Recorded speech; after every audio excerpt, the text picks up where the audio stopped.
Hi, my name is Anna Imagination with the Healing Garden, and this is Shifting Perspectives.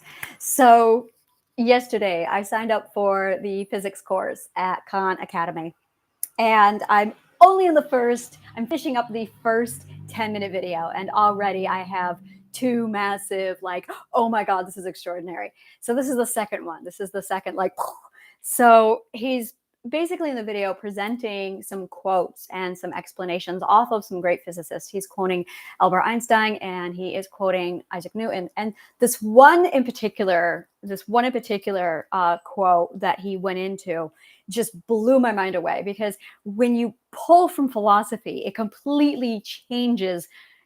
There's just so much more to it. So the concept is physics is basically based on reality, and it's the study of reality. And the further you get into physics, he explains, the more you dive down to realize that everything is just forces, which is energy. And it's how energy basically is produced when things interact with each other. Now, I'm going to set that aside. And he explains that the more you realize what reality is just based off of these forces, which really leaves you wondering how much of these forces are actually reliable, how much of them are real, how much of them are just molecules interacting with each other. And it makes us think that there is something else out there. So I get into this, and my immediately thought is existentialism. Existentialism is the most extraordinary branch of philosophy, in my opinion. It is, of all the branches of philosophy, it's the one where I just went, oh my God, I'm a kid in a candy store. So existentialism is the study in philosophy of who we are, where we come from, and what is out there. And it actually delves into physics. And this is where, now that I'm seeing these definitions of physics and how it relates to philosophy, I'm going, oh, holy shit. These are like, it's like I've been looking at this coin for 28 years and I turned it over and went, oh my God, it's physics. So it's almost as if physics is the other side of the coin for philosophy. So I'm very, very excited about this. Existentialism is when you step back and you start to ask these questions that are explored in physics. So, and God, good God, I just don't understand why we're not studying philosophy anymore. So basically, when you enter the world of existentialism, you start to philosophically, logically look for a deeper explanation as to what is real, what is out there, and who we really are.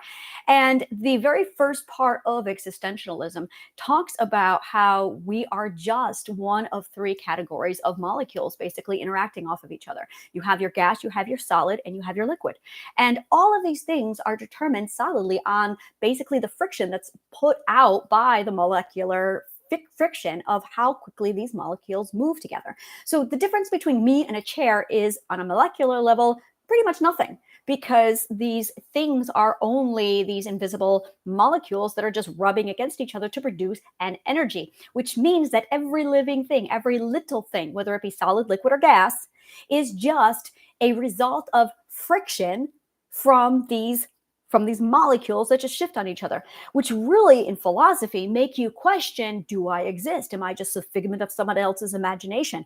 And that really, really dives deep into the topic of, do we exist, or did someone think that we exist and therefore we are the figment of their imagination? Now, when you dive deeper into existentialism, if you are not mentally and emotionally stable, you find out just how insignificant you are, and it can lead to suicide if you don't have the self-esteem and the self-value in place to study philosophy. So I'll be the first to tell you, if you are not mentally stable, you should not be studying philosophy, because suicide does result from this study, because indefinitely you get to this point where you realize you aren't relevant. And it's actually psychology that proves that you are relevant, because in advanced psychology, when you finally reach the last stage of healing, and this is beautiful. This was something I wasn't sure if we needed to, if it should have been, you need to find this answer for yourself, or if it was something that was really out there and we pursue it. Now I am very much of the school of thought that, why are you withholding information? Why aren't you sharing this information? Can we really gain anything internally if we're not sharing information?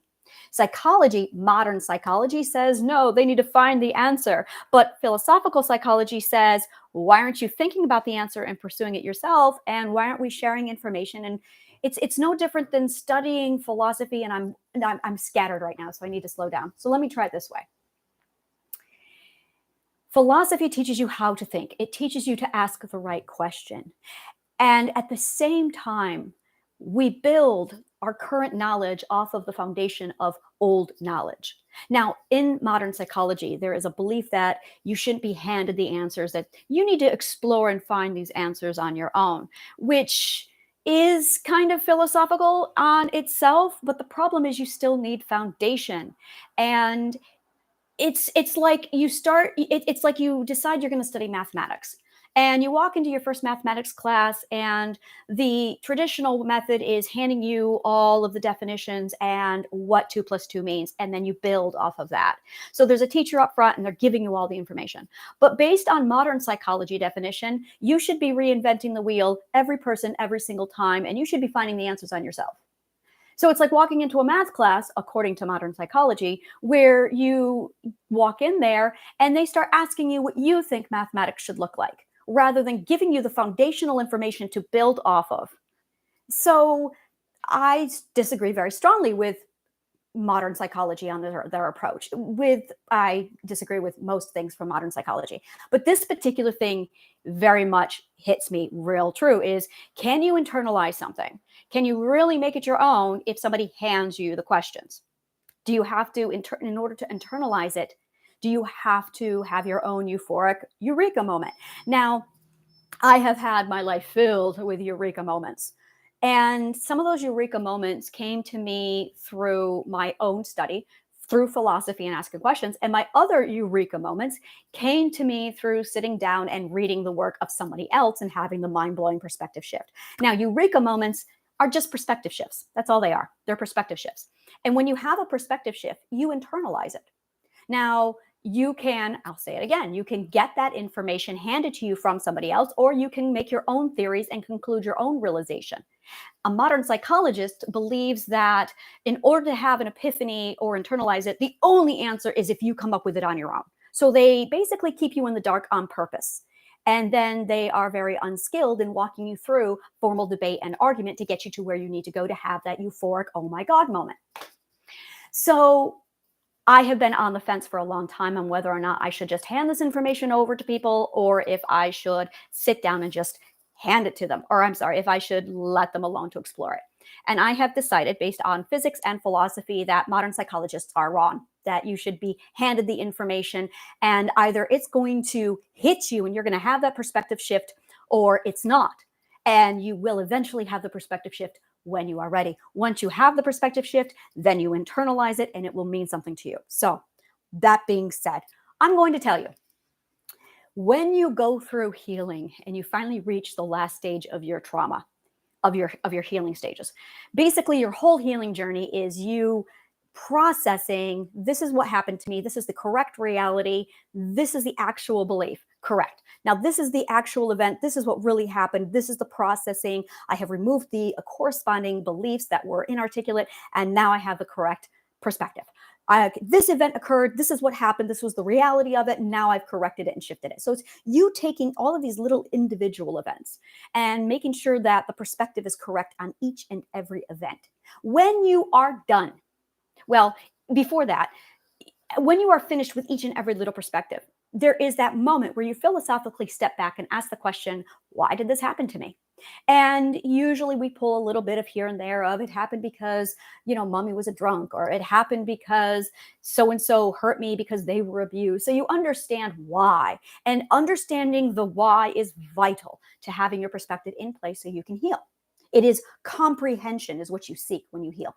So when you are all done with this, and I do mean done, the last stage, you then step back and you think you're done because you have the last trauma, you've resolved the last issue, the perspective is in place. You think you're done.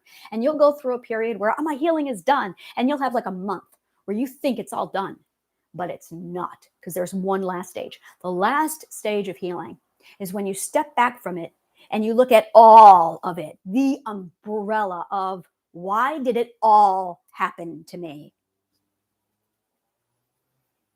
And this is the question that I went, should I tell people or shouldn't you? So I'm going to tell you. It happened to you for no reason. Trauma happens to you for no reason. There is no reason why it took place. There's no relevant reason. And that is the biggest bitter pill you're going to have to swallow. that all of the trauma that occurred to you, all of the raping, all of the abuse, all of the beatings, there wasn't a fucking good reason for it. Not one. And that is a really disgusting thing to have to just digest. That there was no great reason why it happened. You weren't beaten for a great cause. You weren't raped for some great, noble, just. There's no reason. It could have been completely avoided. It happened for no reason, which really just, when I first discovered that, it made me sick. And then I opened a door. I realized that I had to give it reason. I had to decide myself, oh, fuck that shit. There's going to be a reason. I'm going to define the reason. The reason, the healing garden. That's the reason. That's why I created the healing garden. Because the healing garden justified my abuse. The healing garden makes my abuse more than tolerable.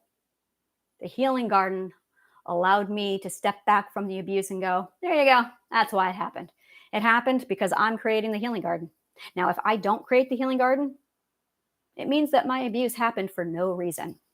And that's not okay for me. That's disgusting. That's really? I had to go through all of that fucking shit for nothing? Really? No, no, that's not okay. Now I'm going to give it reason.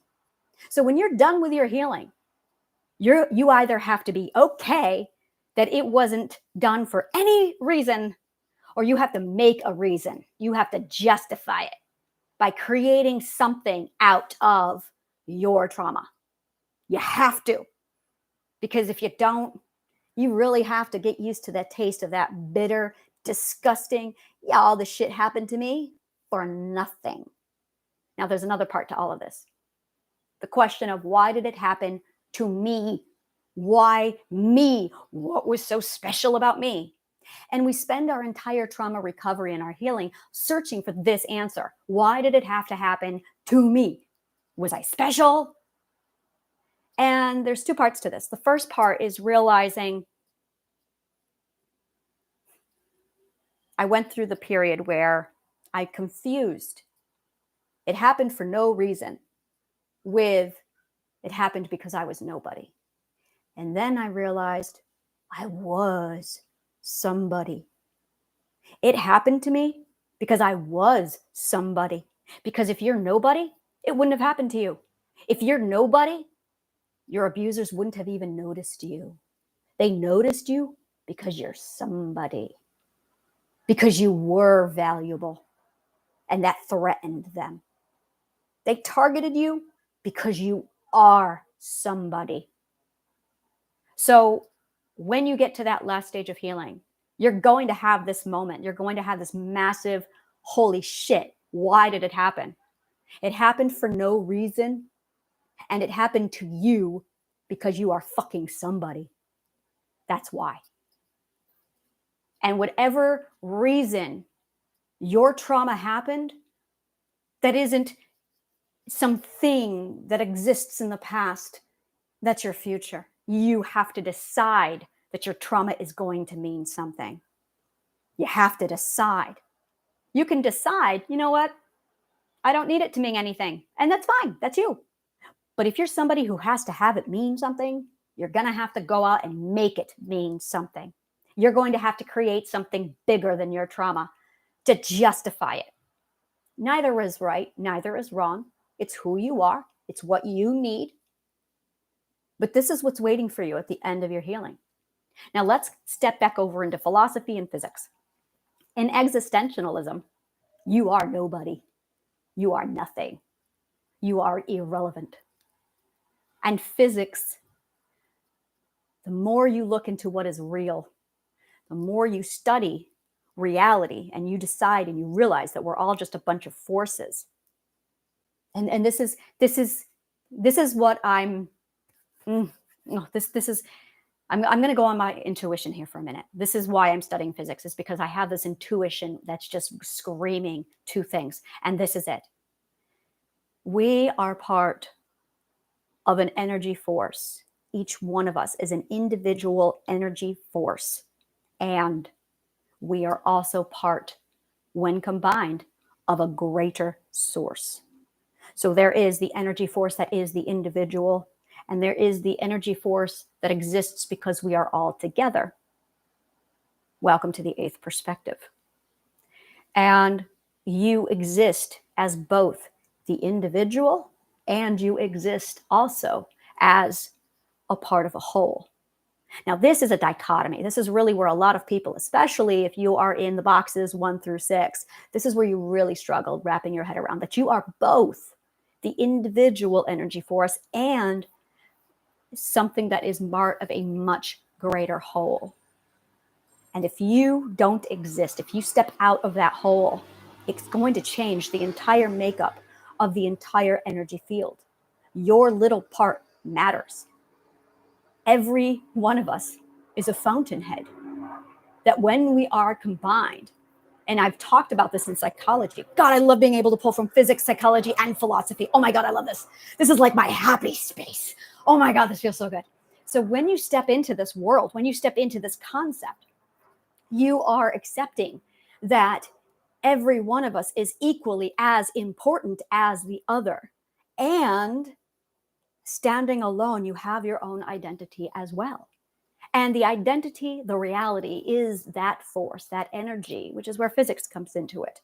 And when you take a look over at existentialism and you start to define what exactly on a philosophical level we are, it all is connected. It's absolutely breathtaking. So when you are looking at your healing, when you are focusing on this massive, why was I abused? What did it do? What was it for? That's what it all comes down to, is this definition of your self-value and your part that you're going to play in the big picture. And they both have to coexist. 1 through 6 is doing this massive, it's all about the unit. I'm nothing. And then you go through a stage where it's all about me. The unit is nothing. No, no, no. The unit is something and I'm nothing. No, wait, maybe we can both coexist, but this isn't quite right. Maybe it's all about the unit and I'm just irrelevant to it. Maybe my part is smaller. And the perspectives, the 8 perspectives, is just a shifting, trying to find the right balance between who we are and what the individual is, and the big picture of how we fit into that large space. And it is the shifting of both pieces of how they relate, how they work together. And this all comes back down to force, energy, philosophy, logic, and you justifying to yourself why you had to be abused. So that is, yeah, this concludes my spiel on existentialism and physics for now. I've got 30 seconds left of this video, and then I'm going to actually start the class. So yeah, I'm so excited. I'm just so excited. So I'm going to keep you posted. Just keep joining me and take a look at my website, www.annashealinggarden.org. So thank you so much, and may the kindest of words always find you.